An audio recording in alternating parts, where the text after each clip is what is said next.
Olá, meu nome é Luiz Fernando Imediato e eu vou falar aqui do livro Eu Vi Mamãe Nascer, que eu escrevi há exatamente 41 anos.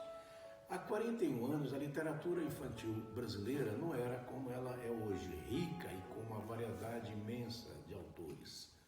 Havia autores estrangeiros, Monteiro Lobato, um clássico, claro, e havia muito poucos autores nacionais que falassem de temas realistas. Então, havia toda uma discussão, hoje superada, sobre se temas adultos como morte, política, violência, questões de raça, de gênero, deveriam constar da literatura infantil. Havia quase que um consenso entre educadores mais conservadores e na escola, de que a criança não estava preparada para ler algo que não fosse fantasia, história de príncipes, de fadas, etc. Claro que já tínhamos Monteiro Lobato. Então, encarando uma espécie de desafio de um editor brasileiro daquela época, eu e outros autores brasileiros escrevemos sob encomenda livros sobre temas realistas. A mim me coube escrever sobre a morte.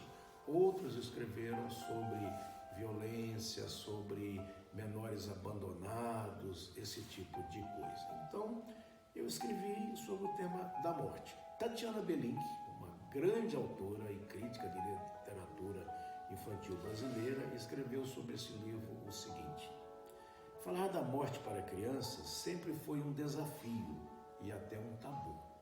Nesta história, ao mesmo tempo realista e suave, triste e poética, contada pela voz de uma criança que acaba de perder a mãe, o autor aborda o seu difícil tema com uma sensibilidade carinhosa de pai e a técnica inteligente do escritor humanista, preocupado com o social e o humano. O livro é não só bonito, como apropriado e compreensível, mesmo para crianças pequenas. Nesses 40 anos, o livro foi escrito em 1977. Eu participei de várias palestras em escolas, onde eu contava a história para os alunos e junto com os professores, com as professoras, nós discutimos a questão com as crianças. Sempre foi uma coisa absolutamente tranquila. As crianças se emocionam, às vezes choram, ou às vezes nem choram, mas encaram com extrema naturalidade a questão. Qual é o sentido da existência?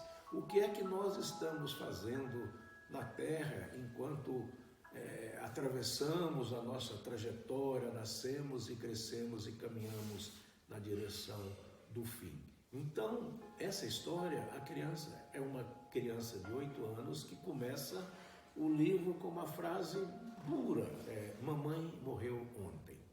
Mamãe morreu ontem, e aí começa, não é?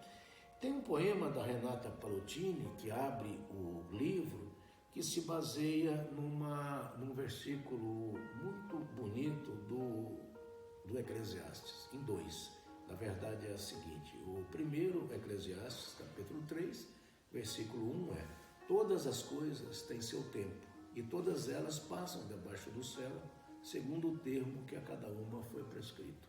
Aí vem a história e se encerra com outro versículo do Eclesiastes, também está lá na Bíblia: e eu reconheci que não havia coisa melhor do que alegrar-se o homem e fazer bem enquanto lhe dura a vida. Eu estou falando aqui de Bíblia, de Eclesiastes, mas o livro ele não é um livro religioso. Ele trata da morte, mas não trata de religião. Então, ele pode ser lido por pessoas de qualquer religião, pode ser lido por pessoas de nenhuma religião, pode ser lido como um livro qualquer.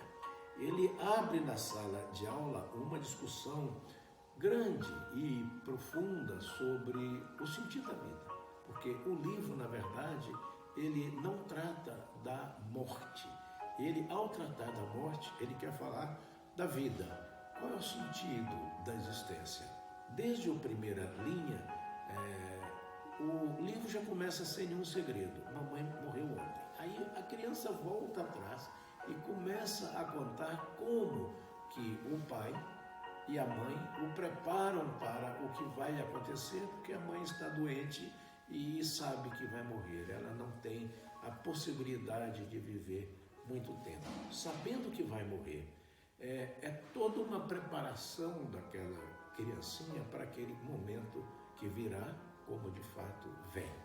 E o final do livro é muito poético, porque ele termina com um diálogo também entre o pai e o filho, em que a última frase é: a vida continua e nós dois juntos, ele e o pai, saberemos como lembrar as boas coisas que vivemos e viveremos juntos com as lembranças de mamãe. Então, é um tema que era considerado um tabu há 40 anos atrás, e pela minha experiência ao longo desses 40 anos discutindo esse livro em sala de aula, ele foi adotado em muitas escolas públicas e particulares. A conclusão é que é um tema de facílima discussão com as crianças e desperta um interesse que nós achávamos naquela época surpreendente e hoje nem surpreende mais.